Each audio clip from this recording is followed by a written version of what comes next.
নমস্কার সবাইকে, সিম্পল লাইফের নতুন আরেকটি ভিডিওতে তোমাদের সবাইকে স্বাগতম। তো দেখো, আজকে করেছিলাম হাতে মাখা বেলে মাছ।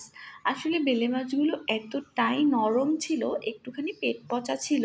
তো দেখতেই পারছো তোমরা ভিডিওতে যে মাছগুলোর কি অবস্থা। অলরেডি মাছগুলো সব ভেঙে গিয়েছে। আর বেলে মাছ যেহেতু একটু নরমই হয়, তো তার মধ্যে সেটা যদি হয় একটু পচা, তাহলে তো আর কোনো কথাই নেই। তো মাছগুলোকে কী করব ভাবতে ভাবতে ভেবে নিলাম যে এটা হাতে মাখিয়ে একদম একবারই চুলায় বসিয়ে দেব। তো সেই অনুযায়ী দেখো, আমি আলুগুলোকে পাতলা পাতলা করে কেটে নিয়েছি, পেঁয়াজ কুচিয়ে নিয়েছি, আর দেখো হলুদ গুঁড়ো দিয়ে দিচ্ছি, দিয়ে দিলাম একটুখানি জিরের গুঁড়ো, দিয়ে দিব শুকনো লঙ্কার গুঁড়ো যাতে একটু কালারটা দেখতে সুন্দর আসে, আর দিয়ে দিব কাঁচামরিচ বাটা। কাঁচামরিচটা আমার ফ্রিজে ছিল, সেটাই দিয়ে দেব। আর দেখো লবণ দিয়ে দিচ্ছি পরিমাণ মতো, আর দিয়ে দেব তেল। তারপরে এটা ভালোভাবে মেখে নেব। আসলে এই ধরনের রান্নায় সর্ষের তেলটা হলেই খুব বেশি ভালো হয়।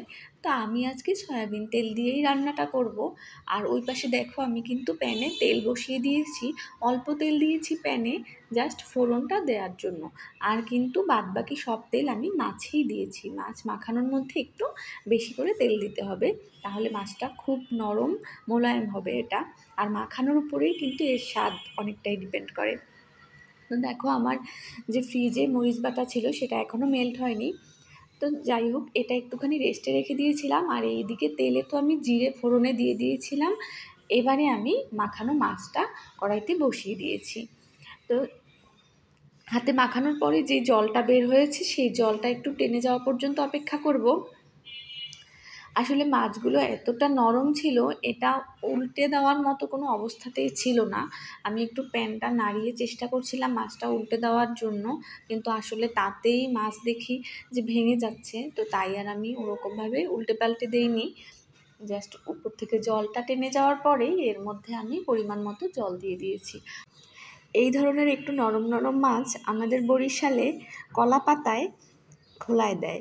তো সেটা আমি আজকে খুব মিস করেছিলাম, যদিও ঢাকাতে কলাপাতা পাওয়া সম্ভব না।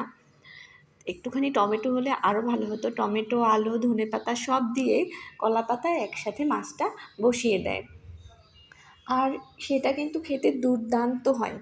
তোমরা যারা যারা খেয়েছো কলাপাতায় মাছ, তারা অবশ্যই কিন্তু কমেন্ট করে জানাবে। আর বেলে মাছ আমার এমনিতেই খুব পছন্দ, যেভাবেই রান্না করা হয় না কেন আমি বেলে মাছটা খুবই ভালো খাই। তো দেখো, আমি কিন্তু একটু ঢাকনাও দিয়ে দিয়েছিলাম এর মধ্যে। আর মাছের ঝোলটা একদম টানিয়ে নিয়েছি। মাছ সব ভেঙে গিয়েছিল, কারণ আমি তো বলেইছি আগেই যে মাছটা অনেকটাই নরম ছিল। তো দেখো, এবারে আমি নামিয়ে নিলাম। কথা বলতে বলতে রান্না তো শেষ হয়ে গেল। কেমন লাগলো আজকের ভিডিও? লাইক, কমেন্ট, শেয়ার করে জানাতে ভুলবে না। আর যারা নতুন দেখছো তারা অবশ্যই আমার চ্যানেলটি সাবস্ক্রাইব করে আমার পাশে থাকবে।